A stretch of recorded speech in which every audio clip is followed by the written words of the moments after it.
Kebanyakan orang akan ngomong sama saya, apa sih spesialnya sunrise? Every single morning kita bisa lihat sunrise. Salah. Betul, setiap pagi matahari akan terbit.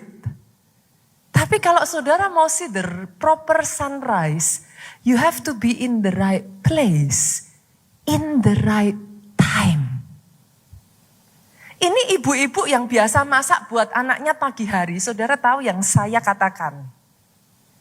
Matahari terbit di pagi hari itu ya, saudara pernah nggak ngerasain ya, di jam 3 itu masih gelap. Setengah 4, jam 4 jalan itu ya saudara. Tiba-tiba dari gelap tuh set. Saudara lihat itu kaget tuh. Udah terang. You miss it. Kebetulan saya tinggal di satu apartemen, ini ada tetangga saya juga. Tinggal di satu apartemen yang kalau saudara melihat di apartemen itu, saudara bisa melihat 180 derajat. Itu kelihatan sekali ketika matahari berubah dari gelap menuju terang, saudara. And if you are not in the right time, in the right place, you miss it. Bahkan Yesus, saudaraku, yes, dia adalah 100% Allah, tetapi di dalam kemanusiaannya, dia adalah 100% manusia. Kita buka ayatnya ya. Yohanes ayat 9, pasal 9 ayat yang keempat. Yesus ngomong kayak gini. Kita harus mengerjakan pekerjaan dia yang mengutus aku selama masih siang. Apakah menurut saudara Tuhan itu terpengaruh dengan pagi, siang, sore, malam? No. Yang namanya Tuhan dia hanya mengenal aion, saudaraku. Dia mengenal kekekalan. Tetapi Yesus dalam wujudnya manusia, dia sangat menghargai waktu, saudara. Dia ngomong selama masih siang. Dan ini bukan berbicara literally siang ya. No. Selama masih siang, Yesus berkata, selagi masih ada kesempatan. Yang ngerti katakan amin. Karena akan tiba waktunya di mana kesempatan itu tidak ada, akan datang malam di mana tidak ada seorang pun dapat bekerja. Dalam kehidupan kita, yes, ketika malam itu berbicara apa? Gelap. Masih ingat pandemi yang baru berlalu sekian tahun yang lalu, saudaraku? Boleh nggak saya ajak saudara bisa melihat ini?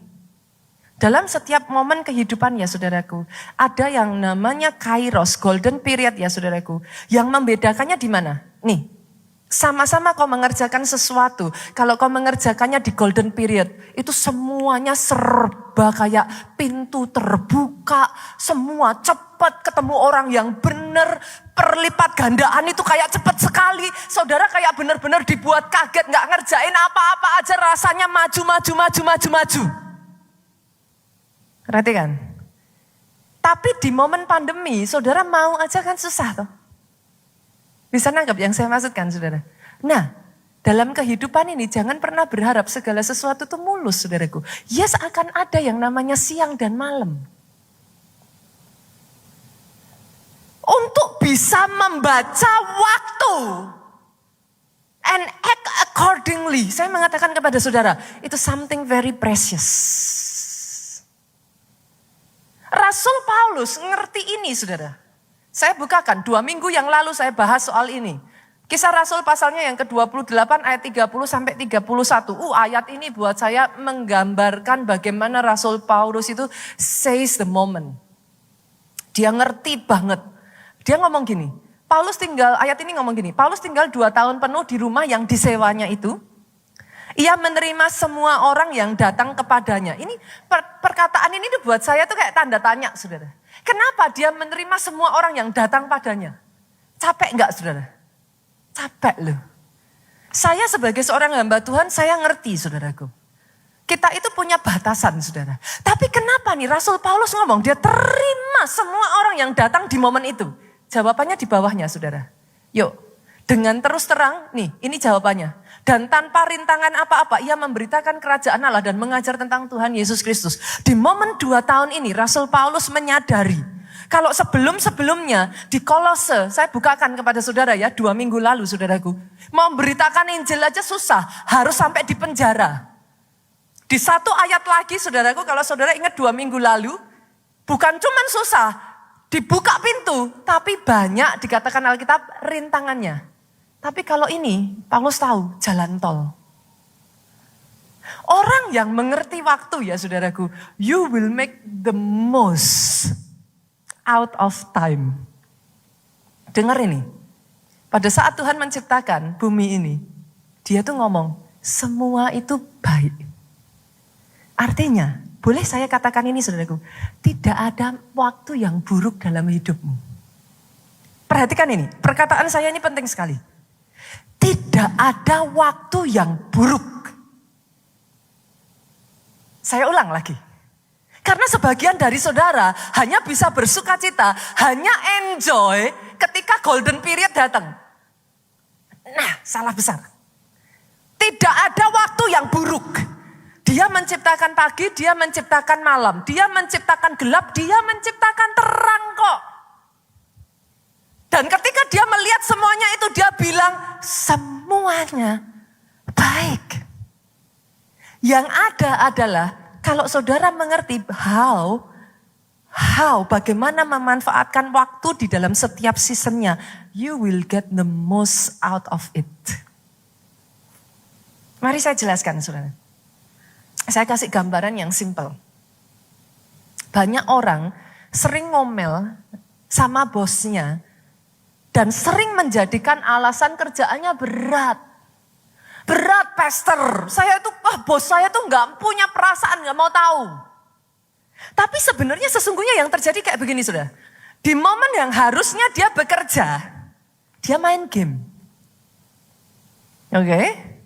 Ting, capek main game, kerja lagi, capek main game. Akhirnya kerjaan nggak kelar. Momen harusnya dia pulang, tidur, istirahat bersama anak, fellowship dengan keluarga. Karena kerjaan belum selesai, dibawalah ke rumah. Akhirnya di rumah harus kerja. Ngomellah dia. Ditanya si istri, kenapa sih gak punya waktu buat keluarga? Salahin tuh bos. Siapa suruh kasih kerjaan banyak-banyak? Nah, padahal apa yang terjadi? Momen kerja dipakai ngegame. Momen sama keluarga dipakai kerja. Momen tidur dipakai begadang. Saudara bisa melihat yang saya katakan? Segala sesuatunya not in its time. Chaos. Buat teman-teman yang mungkin saudaraku study di luar, maka saudara tahu yang saya katakan ini. Dulu ketika saya ada di Amerika, saya selalu pengen ada di Indonesia, saudara. Kangen, seandainya saya bisa cepat pulang, seandainya ini, itu, dan lain sebagainya. Tapi begitu saya balik ke Indonesia gantian, pengen makan salt and pepper squid yang ada di situ. Saudara ngerti maksud saya? Akhirnya semua waktu tuh jadi gak bener buat saudara. Yang mengerti katakan amin. Itu sebabnya belajarlah menjadi orang yang bisa memahami time. Sadari, poin saya yang pertama saudaraku, bahwa setiap waktu golden period itu langka dan belum tentu datang untuk 2 kalinya. Itu sebabnya Alkitab ngomong, menyadari ini akan membuat kita tuh lebih terbuka. 2 Korintus 6 ayat 2.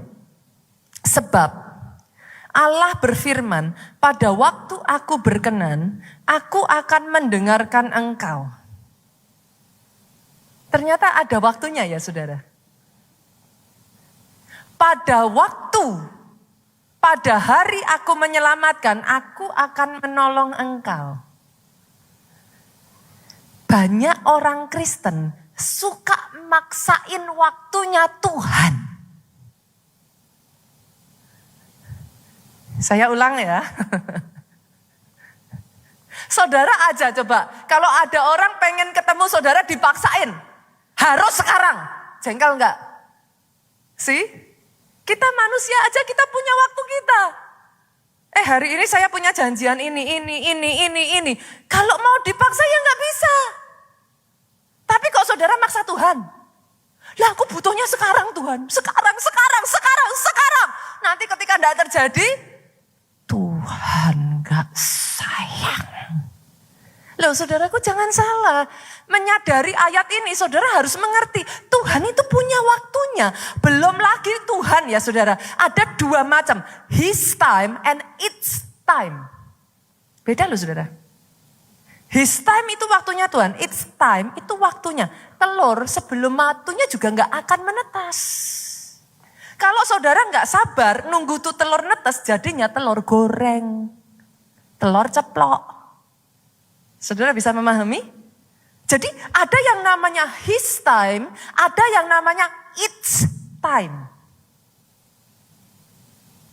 Failure, kegagalan untuk bersabar, menyadari waktunya Tuhan, pada saat Tuhan ngomong, sekarang. Saudara malah bilang, aku gak siap. Lah salahnya siapa saudaraku? Saudara ngerti maksudnya? Paham ya saudara sekarang ya? Nah, anehnya dari ayat yang di atas, transisi ke ayat di bawahnya ini ada something gitu saudaraku yang aneh. Dia ngomong di atas bahwa ada waktu loh aku nyelamatin, ada waktu loh aku nolong. Tapi yang di bawah ngomong, sesungguhnya waktu ini adalah waktu perkenanan itu. Sesungguhnya hari ini adalah hari penyelamatan itu. Maksudnya gimana saudara? Loh bukankah Tuhan ada waktunya? Lah kok ini ngajarin kita ngomong ini sekarang nih waktunya. Artinya ya saudaraku, dia itu ngerti saudara. Ketika saudara itu belajar, terlepas dari saudara menyadari, menyerahkan itu di hadapan Tuhan. Ya, Tuhan itu juga mengajar saudara untuk appeal before Him. Yes, memperkatakan now is my time. Now is my time. Itu sebabnya saya declare atas kehidupan saudara satu demi satu di tempat ini. Ini golden periodmu. Ini waktu emasmu. Oh aminnya yang paling keras. Kalau mau tepuk tangannya yang paling meriah. Sekarang saudara bisa nangkap gak? Nah terus setelah kita ngerti nih sadar beneran ya saudara. Karena seperti yang saya katakan sadar tapi gak sadar. Ada aja orang yang udah ngerti nih, dikasih tahu ini ngerti. Tapi nanti balik-balik lagi, tapi Tuhan gak dengar doa. Kan ngomel. Lihat kan suka-sukanya Tuhan saudaraku. Kita harus bisa ngerti, ngikuti waktunya dia. Jangan suka-sukanya kita yang ngatur Tuhan. Lah Tuhannya siapa?